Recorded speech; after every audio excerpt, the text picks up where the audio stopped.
Bona vesprada des de l'ermita Santana de Castellvell del Camp. Avui som divendres 3 de febrer. Per aquest cap de setmana s'espera un temps força canviant, això sí, força ventós també.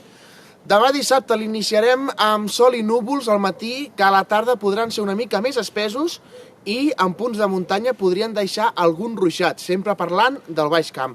A la ciutat de Reus s'espera alguna goteta que pugui caure durant la tarda, mullar el terra, poca cosa més.